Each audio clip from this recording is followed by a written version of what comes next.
Just when you thought the annual spring Detroit River Walleye Run is done for the year, think again. March and April is when everyone flocks to the Detroit River. But ironically, it's May and June when the fishing really heats up. After the spawn, and when the waters have warmed up a notch, Detroit River walleye start eating like it's their last meal. For those who know about trolling worm harnesses, the bite is outrageous, and quick limits are the norm. Mark and Jake Romanack are very much aware of this little-known river bite. They arm themselves with Yakima bait HammerTime walleye harnesses en route to filling the boat with eater-sized walleye.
Well, good morning and welcome to Southeast Michigan.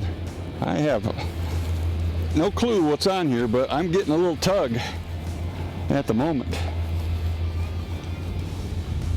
I'll grab the net for you, Dad. Well, feels like a pretty decent fish here, but I haven't had an eyeball on it. Hey, look at that. Keep I'm coming. going to walk him right into the net for you here, Jake. Nice. That's what we're after. That is exactly what we're after. And that, my friends, is a beautiful Detroit River walleye. And we're going to catch them today doing bottom bouncers and spinners. Easy peasy. I think you're going to love what we got to show you today. Great opportunity to catch a lot of fish, no matter what your skill set might be in fishing. I'm hooked up here, Dad. You hooked up? Yeah. You know, today's going to be about catching a lot of fish in a very, very simple way of fishing. Dad, I'm just going to swing this one in. It's just a little guy. We're going to catch some nice fish today. We're also going to catch some fish like this. And there are a ton of fish left in the Detroit River. And a lot of times when you think of the Detroit River, you think of vertical jigging in the springtime in April. But basically May and June, there's a lot of opportunities for trolling bottom bouncers. That's exactly what we're going to do today. We're going to show you how to come out here and catch a pile of fish like this, because it's a fun, easy way. It doesn't matter what you have for setup. You can get a basic setup and catch a pile of fish out here on the Detroit River. Go ahead and get him back, just a little guy. I just picked that up to check it, put it back down, and whammo. So bottom bouncer fishing is inherently pretty easy, and we'll talk a little bit about the methodology for what you got to do to set them correctly. And then once you've mastered the basics, and there's just a couple simple rules, you can do no wrong at that point. And this is just a little guy too. He's probably going to be a throwbacker. You're more likely to make that 15-inch minimum, but that's just a little guy here. But the bottom line with bottom bouncer fishing is that it is so super easy, anybody can master it in a very short period of time. And boy, did he eat it. He's got it right down deep. Get that out of there. Not a bad looking fish. We'll let him grow up. Fishing 411 TV is brought to you in part by Cisco Fishing Systems, your fishing equipment experts. Fishing 411 TV is brought to you in part by ProCure, ruthlessly effective bait scents.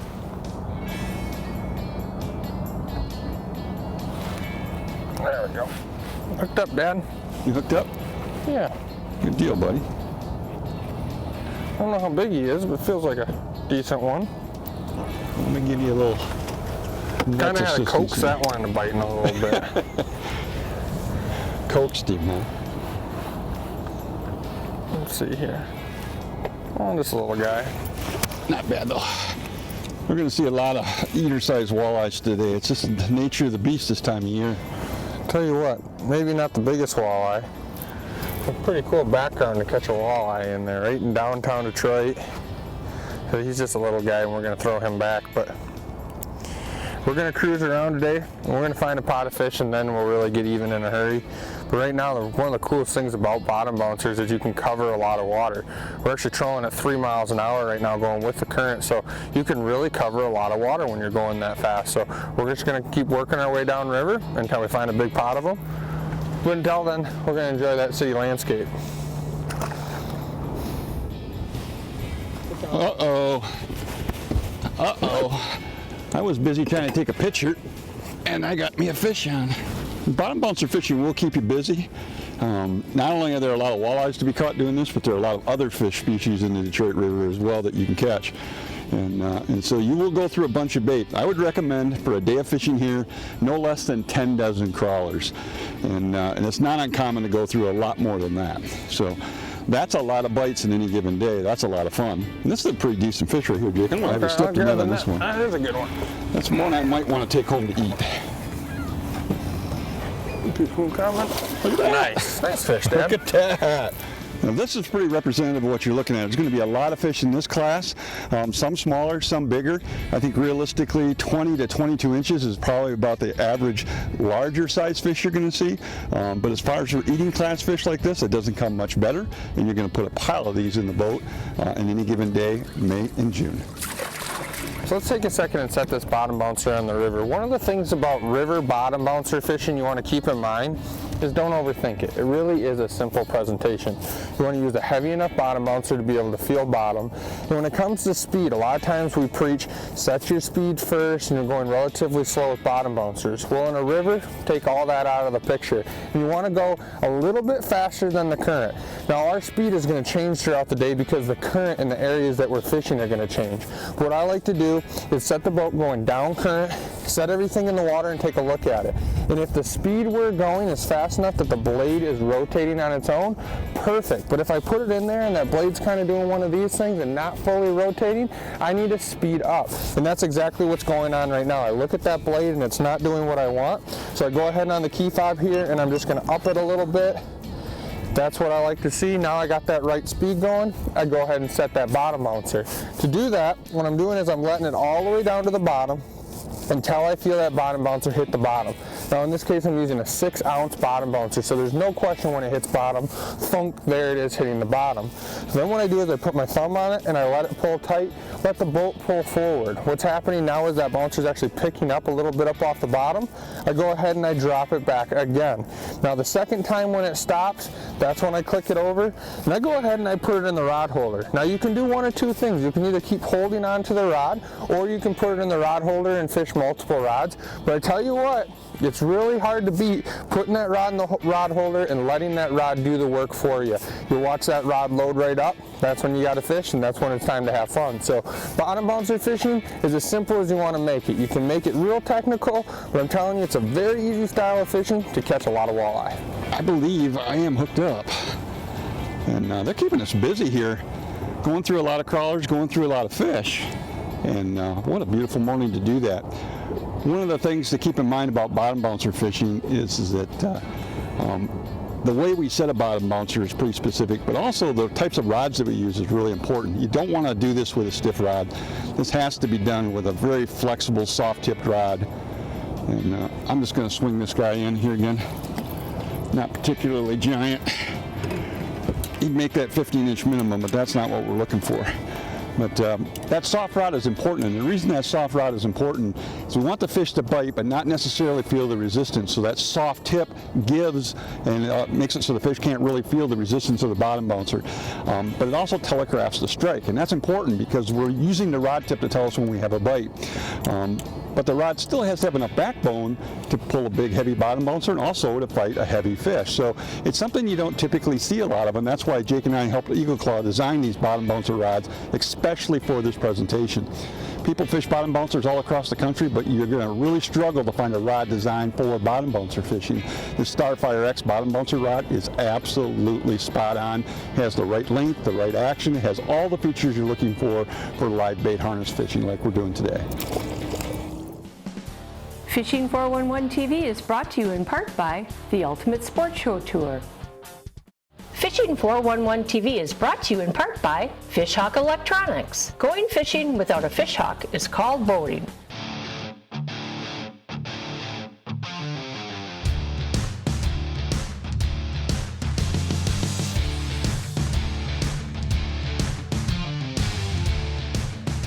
Smokercraft Incorporated and Suzuki Outboards presents the 411 on fishing.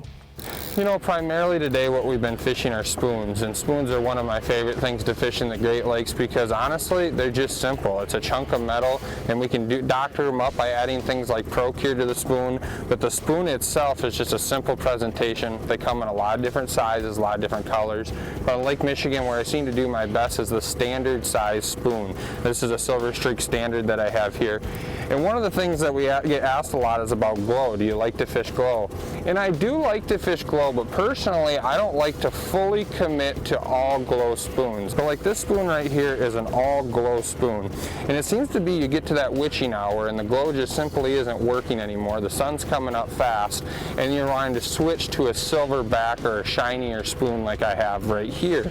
And so what happens is you're wasting precious time during that bite taking the glow off and putting these silver backs on. And so what I like to fish primarily are spoons that have that silver back. The fish can still see that in the dark, no problem.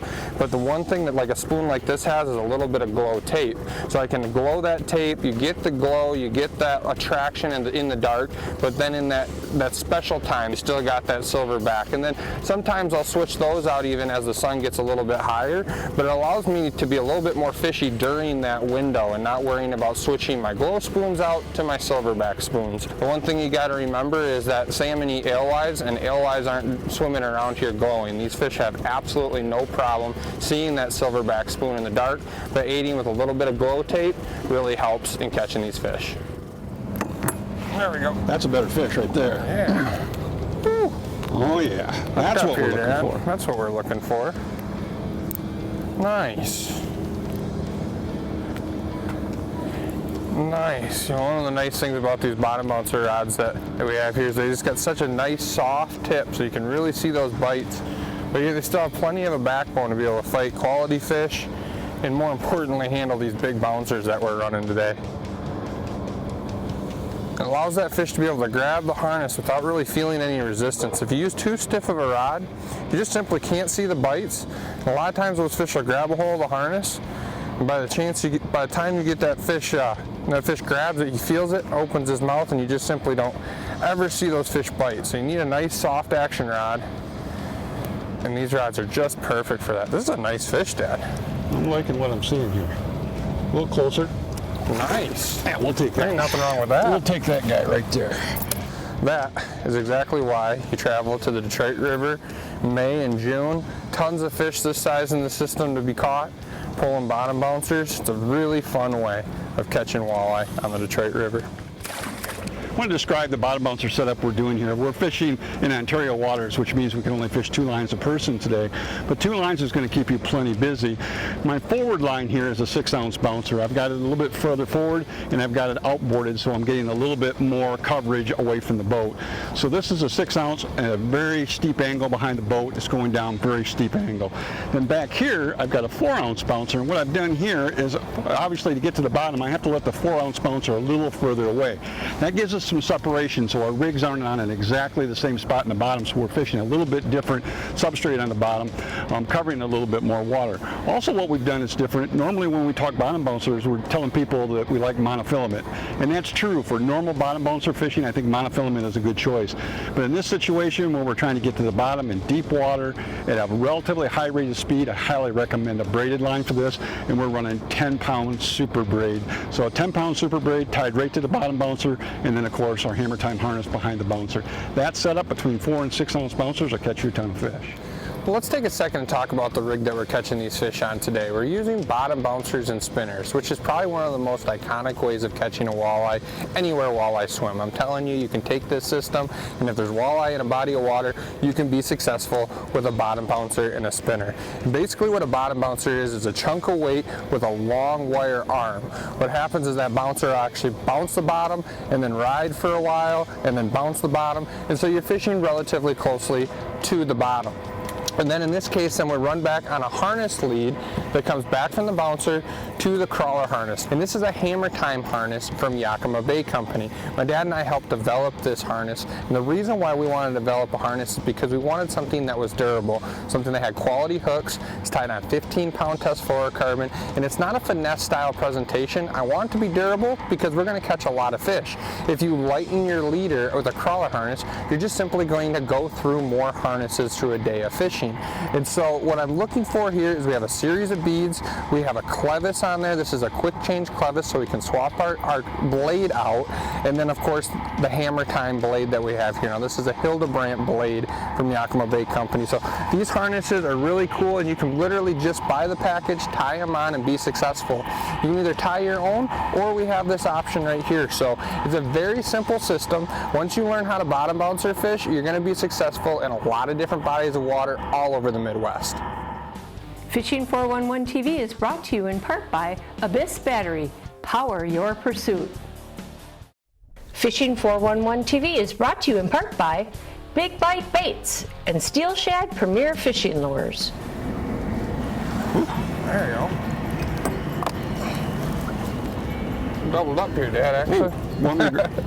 Here, let me grab that one. It's a good problem to have. I guess that is a good problem to have. Holy smokes. Got both my lines going at exactly the same time.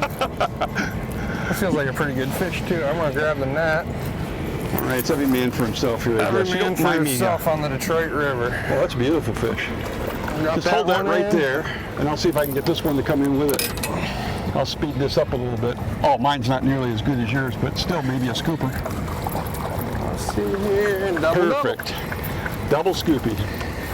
That right there is why you come to the Detroit River, and you have that one too. When you're on them, boy, it's going to keep you busy. You're just going to have to wait. We're not done doing television. So, Jake, you go ahead and talk about your fishing. We'll catch him later. And one of the things I think is important to talk about with these fish is, like, obviously that's not a big walleye, but just a good eater-sized fish. But after the spawn, these fish put the feed bag on.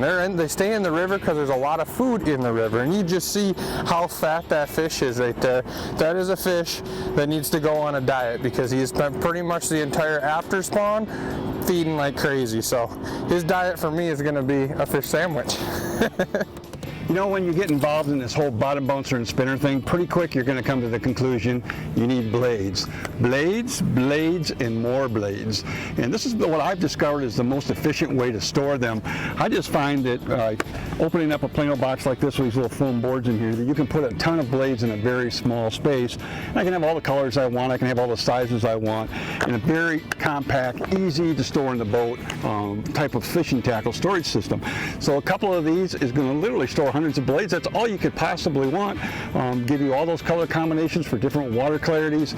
Sometimes we use smaller blades in inland lakes, sometimes we use bigger blades in the Great Lakes, but this system will allow you to keep all your blades in one place, so when you need them, you got them. Rod just doubled right over. That's so much fun. That's what bottom bouncer fishing is all about. That rod tells you so much. You get a workout running 2 rods. We ran my 2 rods. You ran your 2 rods. Man, it's been a workout today. There you go. I came around and got some hooks around him, but that's not a bad fish. Not a bad fish at all. He'll go in the box. That's not a bad fish right there. Not a really good eater size right there. We've had a lot of fun today, catching an awful lot of fish. Oops. If you're wondering exactly where we are, all you have to do is look up at the Gordie Howe Bridge and you can see exactly where we're fishing. I don't think it'll be a difficult spot for folks to find. Nice fish, Dad. If you think you're coming to the Detroit River in June and you're going to catch a bunch of 25 to 28, 29 inch fish, probably isn't going to happen. But you can literally get a quick limit of fish that are going to run 15 inches up to 20 inches, I think is what the realistic goals are here. 20 inch fish are the premiums, but all these fish, even this is obviously less than 20 inches, still a high quality walleye, great for the table. Let me hop in here and get that one for you. We got one coming up here, Dad. Right here, string them up. That's not bad. Yeah, that's not a bad fish. Bad fish though. All right, let's show this one off. Another great Detroit River walleye. We really have caught a pile of fish this size today. It's been a ton of fun. You know, if you get a chance, come out to the Detroit River May, June time frame and catch yourself a pile of these fish. It's been the name of the game today. A lot of times we try to look for those big walleyes, but honestly, walleye are good eating, and that's the reason why we all love them, and that is the perfect size for the table. My name's Jake Romanack. You've been watching Fishing 411. We'll see you here same time, same place next week. That one's going in the box. Closed captioning is provided courtesy of Precision Trolling Data, the Troller's Bible. Fishing 411 TV comes to you courtesy of Offshore Tackle, Yakima Bait Company, Suzuki Marine, Jay's Sporting Goods, Smooth Move Seats, Garmin Marine, Bill Lewis Lures, Starcraft Marine, Niagara Falls, USA, and Eagle Claw. When my kids were little, the very first walleye fishing they ever did was bottom bouncer fishing. Because a bottom bouncer and spinner is something that any child can learn. It's that simple. And you put the rods in the holders and basically have the kids watch the bouncers and watch the rod tips.